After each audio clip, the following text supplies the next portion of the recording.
everyone. I'm Catherine Levins, and I'm here with my friend Ethan. And today we're going to be talking about mental health and really just why it's important and why getting help is important. And we're going to talk about some of our own personal stories regarding mental health and how we've kind of grown and changed from all of our experiences. So first, Ethan, I'll ask you, why do you think mental health is important? So I would say mental health is really important because it affects everybody. So you go to the doctor, you get a physical every year, but for some reason throughout, Western medicine, Eastern medicine, like mental health has never been something that you check up on every year. But the way your brain works, the way your mind is wired is really, it's really important for what you do every day. Like if you feel tired, if you feel ready to Unmotivated. succeed. Yeah, exactly. So it's super important for achieving the goals that you want to achieve, doing things that you want in life and things that you want every day.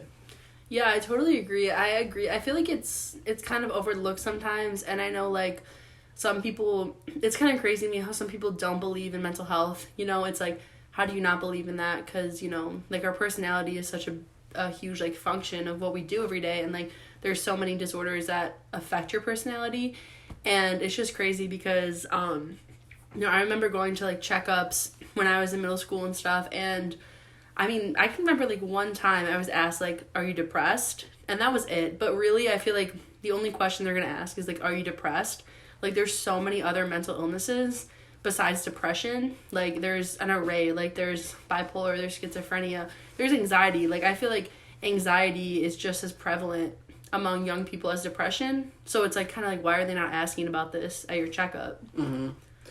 Yeah, I feel like when you go for a checkup, all these physical conditions, yeah, like it helps you live longer, live a healthier life, which is super important.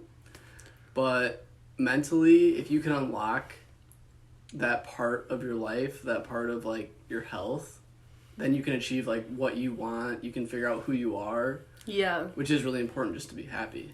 And it's just so crazy because like one of the leading causes of death among Americans aged, I think it was 16 or 17 to 34, I think it was the second or third leading cause of death is suicide.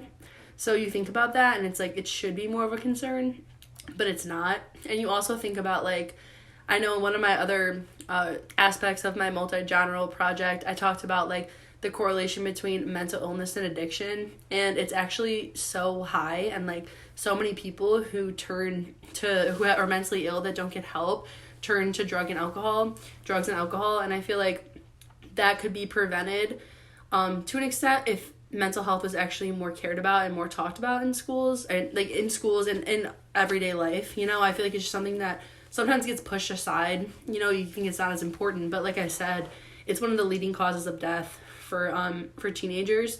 So I feel like it should be just as important as, eating healthy and working out and those type of things. So do you feel like addiction is caused because of mental health issues? Yeah, I fully agree that I think that everyone that has an issue with substance abuse or addiction has an underlying mental health issue. I'm a firm believer in that. I come from a family that I had my uncle overdose when I was in 5th grade. Two of my uncles just in and out of jail their whole lives. My grandma and grandpa were both, they were sober. They died before I knew them, but they were sober for, I think like 25 years. But they smoked a pack of cigarettes a day and died of lung cancer.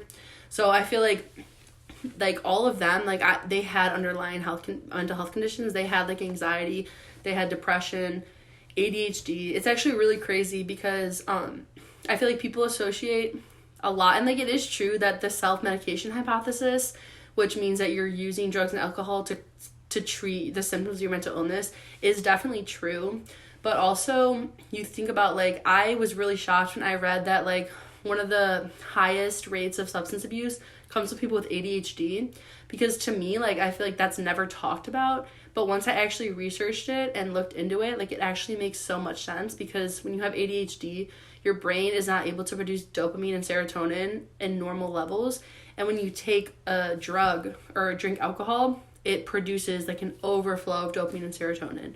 So I feel like that's just something that's interesting, because it's like, I feel like people, and that's why like a lot of rehabs are unsuccessful and why a lot of drug addicts are destined to just fail. And, you know, like most people who, you know, go to treatment for addiction or go to rehab, like they end up relapsing. And I feel like that's because a lot of these programs are just trying to treat the addiction when they're not actually treating the underlying mental health issue, which is the reason why these people are abusing drugs and alcohol. Definitely. I think it's really interesting because a lot of families won't treat mental health issues, but they'll use alcohol, nicotine, whatever substances that they use to kind of get through the day, and that's normal for them. And then they get to raise kids, you know? They get to raise a family. So how does that affect your kids? Does that just carry on the cycle of mental health problems in your family? I feel like that's super prevalent. No, that's a great point, and it's kind of like weird because I think about my family dynamic, and my aunt, her daughter, has really bad anxiety and she has depression, and it's crazy because she had parents who were alcoholics. She's had 2 brothers who are in and out of jail, and she still doesn't believe in mental health. Like, she doesn't think it's real, and that's why she wouldn't treat my cousin, and my cousin didn't get any treatment until she was out of college, actually, and I know you can kind of relate to that, like, because her family judged her, and it's just crazy to me because it's, like, addiction itself is a mental illness, but it's, like, people are not just born and, like, they're addicts. Like, it comes from something, and it comes from, like, trauma from other mental illnesses, so it's kind of crazy that people, like, don't buy into it.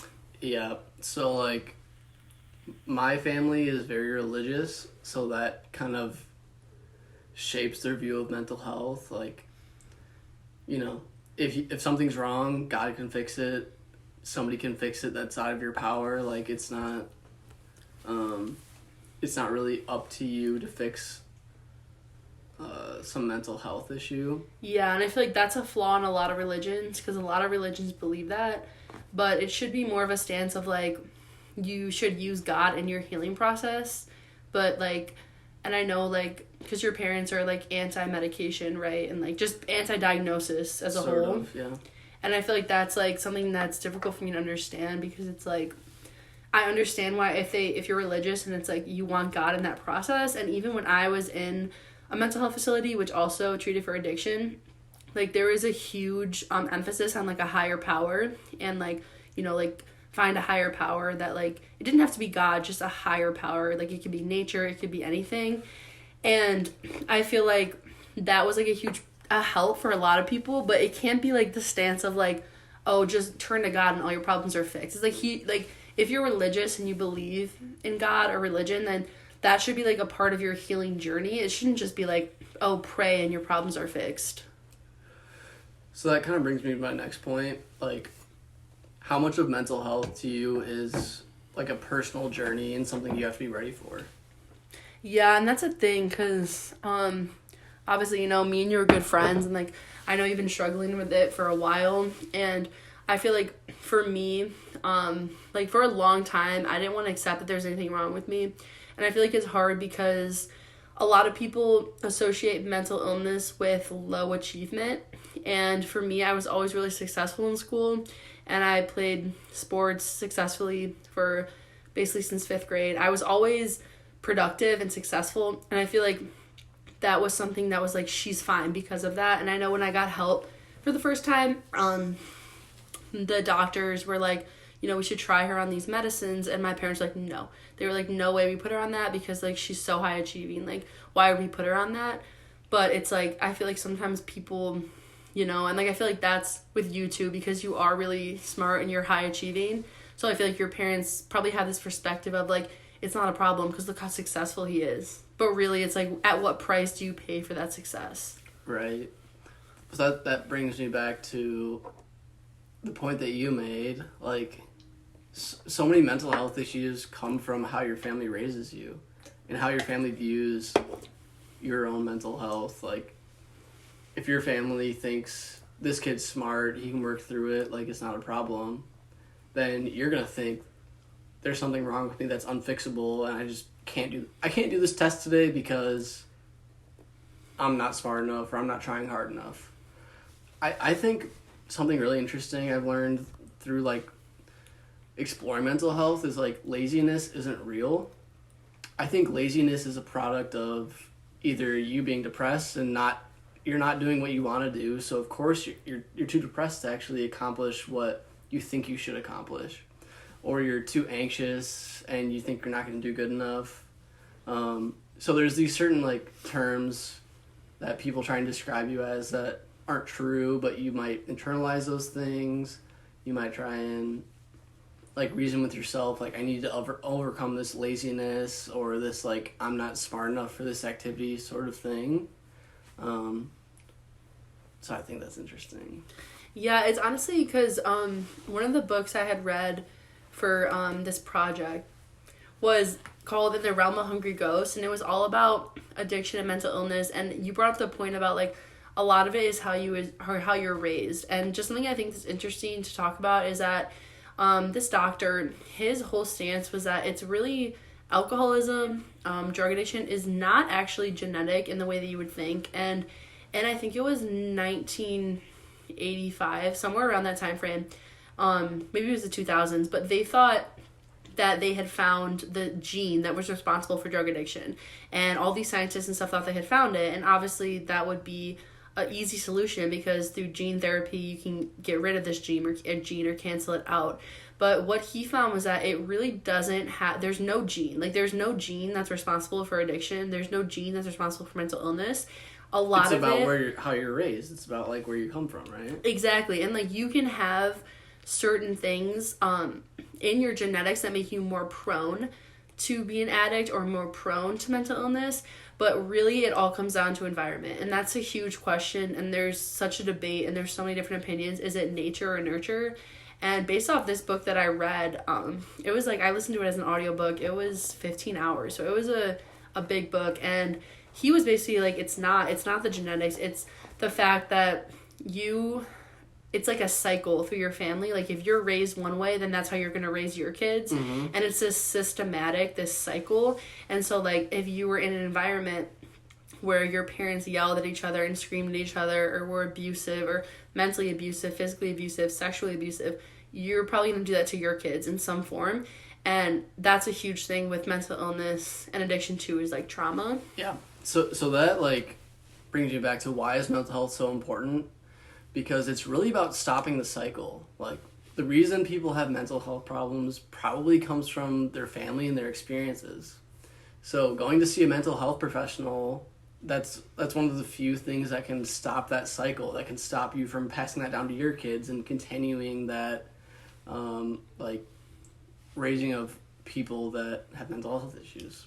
You know? For sure, yeah. And I think something that is, because for me, I've had anxiety since I was a kid, and I, would like panic on tests. In first grade, I would like call my mom to pick me up because like my socks weren't lined up correctly. Like I had a lot of anxiety as a kid, but I feel like also too, it's just like some of these mental health issues, like they're just ignored, especially like because we talked about religion earlier. Like I went to a Catholic school from kindergarten to 8th grade, and like no one believed in mental health. Like when I was being like really impulsive, and I don't remember what it was, but I had not had like behavioral issues, and I did something that was really out of line, and I had to go and sit in the office, and they shut the door behind me, put me in a room, and I had to write the Our Father 100 times.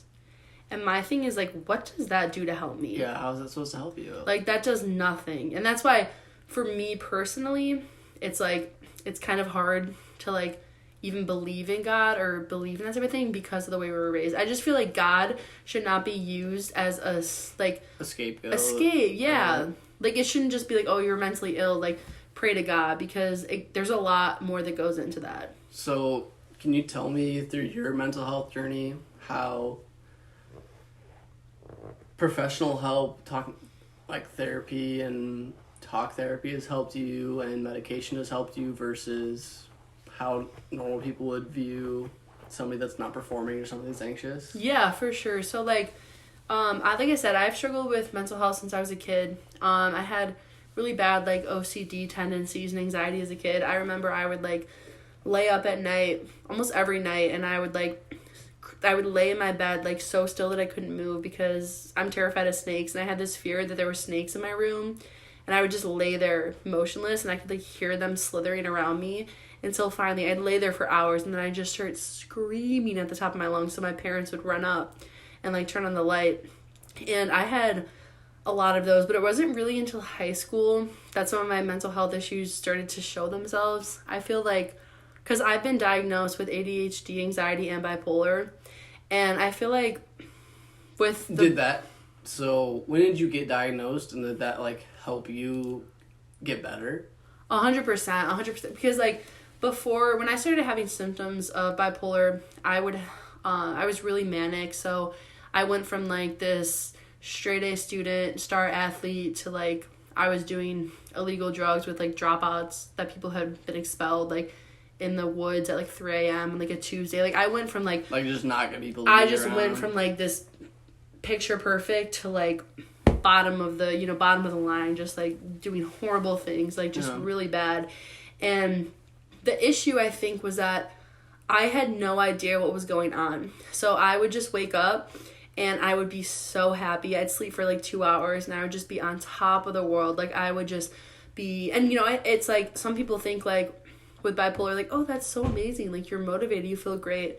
There are good aspects to it, but it gets out of control because it was to the point where I was being extremely like sexually promiscuous to the point where it was dangerous.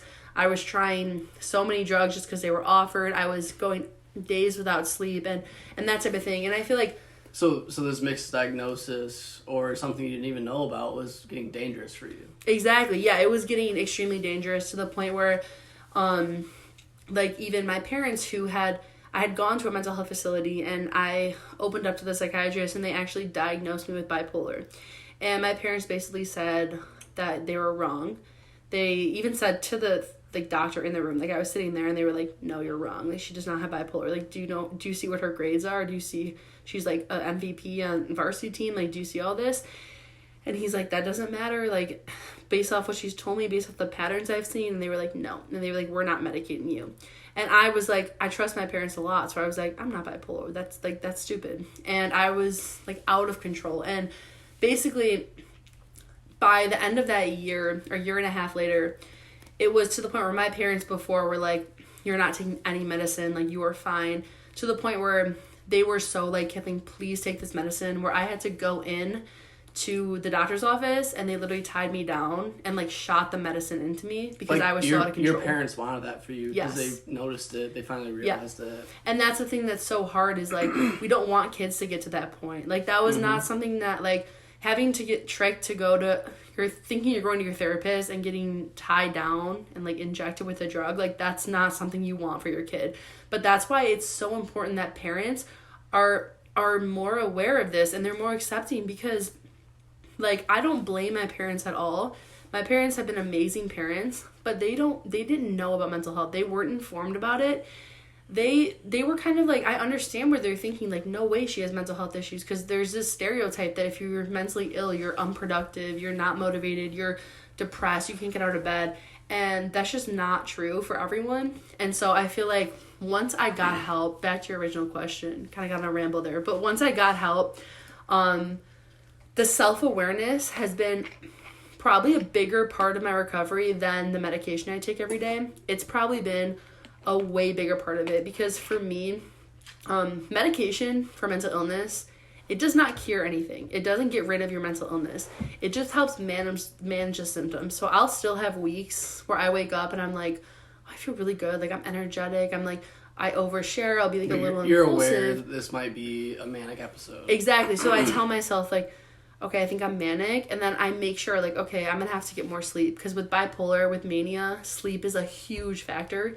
So I feel like getting that professional help, like having a diagnosis just really helped me, because I know so much about bipolar now. I could literally tell you basically everything about it. And when I was 16 and when I first was manic and depressed, I didn't know what bipolar was. I had no idea what was going on with me. I would just wake up and be like, oh, I feel good. Let's just roll with it, which led to a lot of bad decisions and a lot of dangerous situations. Versus now, I know that I have bipolar. So when I don't sleep and I only sleep 4 hours a night and I wake up feeling on top of the world, instead of just being like, well, this is great, let's roll with it, I'm like, fuck, like, I'm like, something is wrong. Like, I can't just, like, you know what I'm saying? Like, I know something's wrong, and then I can take steps to prevent it. Right. So I think that's what I love about you, is that you've shown me somebody can have a mental health issue, but you can deal with it. Medication doesn't make it perfect. Therapy doesn't make it perfect. You're always going to live with it. But just being aware and having your own journey with mental health is super important. It's important to make that first step so that you can get better in your own way. Yeah, that I completely agree with that. And that's why I think that it's, like, so important that mental health and, like, mental illnesses are talked about in school, because so many parents don't, inform their kids about these, or they don't believe in it. And it's just sad, because I know for me, looking back, I would bet everything that my parents wish they would have put me on that medication when I went into that doctor's office the first time. I bet, like, of course, my parents, like, they love me. They're amazing parents. It was probably their last resort to have to tie me down and inject me with something. Yeah. Like, and it's like, nobody's parents wants their kid to be bipolar, wants them to be depressed. Like, that sounds scary. Especially parents that aren't informed about mental health disorders, like how they can affect their children. Like, that sounds super scary. So with you, they let it get really bad to the point where it affected your life, your relationships, like how you acted. But if people are informed about it, if the people with those disorders are informed about it, you can just start your recovery that much sooner. Exactly. That's the thing. Like, we can't let our kids, our students, when I'm an educator, get to that point, because for me, I mean, I can name off the top of my head 3 times that I easily could have died from either drug overdose, from either, honestly, like, when I went to the psych ward, like, just from literal lack of sleep. Like, if I would have done something because I was in psychosis, like, crazy, like, it's messed up. But it's like, it's our job. Like, we need to educate parents better. We need to educate people better about mental health, because, like I've said before, I had great parents. I know they want what's best for me, and they saw, like, and that's with the stigma around mental illness, because a lot of mental illnesses, like ADHD and, like, anxiety, very normalized in our society. Like, if you have ADHD, it's almost glorified to an extent. Like, not glorified, but it's like, oh, you have ADHD, like, you're all good. Like, oh, you have anxiety, And there's certain mental health conditions that people accept, and then there's others that people don't for some reason. I don't know if that's because people haven't grown up with them, or if doctors haven't, like, pushed it enough and noticed it enough in kids, especially pediatricians. Like, the pediatrician is the only doctor you're going to see if you're a child. So, like, whatever they tell you your kid has is what you believe for 15 years, 20 years, Exactly. And it's just kind of messed up, because, like I said, it's just, like, there's so much. And for me, like, I don't tell many people I have bipolar. I've started to be more open about it recently, just because I want to be a counselor and I want to have a career in mental health. And I've been a lot more open about it. But before this year, I would really only tell close friends that I was bipolar. And it's simply because of the stigma that's attached around it. And bipolar is not even the worst, because I would say schizophrenia is the most stigmatized mental illness. And, you say someone has schizophrenia, like, you're, like, scared of them. Like, and yes, people with schizophrenia and bipolar, if they're not medicated and they don't have help, they can be dangerous. Like, that's a fact. But that's the thing, is, like, we shouldn't be letting these kids get to a point, because everyone starts as a kid. Like, we shouldn't be letting them get to this point where they're dangerous, because it's not in their control. Mental health is not, it's not, you don't pick, would I pick to have bipolar? No. Would I pick to have anxiety? No. Like, you don't pick to have these issues, and I feel like it's our fault as a society that we're letting kids get to the point where they are dangerous, because we're not treating them. Again, there's these doctors that are screaming to help kids with these disorders, to stop it early, and to, like, show them the signs early and tell them what to do. Like, that's why you need to get professional help. Exactly. But I get, like, it's so hard for people to get, like, professional help, especially with, like, the stigma from their parents. So I think, that's something I've talked about in a lot of my teach classes, is why I think that social emotional learning lessons are really important. And I know I interviewed you for my project in this class about it, and you agreed that social emotional learning lessons are important because it's just really, like I talked about, I think one of the biggest key, like, parts of recovery from mental illness is self-awareness. Like, right. You can take the medication, it does help. I'll give it that. The therapy, it helps. The coping skills, they help. But the biggest factor is you need to know what's going on. Right. You need to know what's happening inside your brain. And you can't start to fix something. And that's what, it's the old saying, as old as time, like, admitting you have a problem is the first step. Yep. And I feel like we're not giving the kids the resources to know, like, I have a problem, like, something's wrong. And I think that's the beautiful thing about humans. We can have something wrong with our brain, but then have the other side of our brain that knows something is wrong with that and can slowly start to help it. Yeah. But that only starts with professional help, medication, and self-awareness. So. For sure, yeah. All right, well, I think we've said enough for today. So we're going to wrap it up. But thank you so much for joining us. I hope you learned something from this podcast. Yeah. Thank you.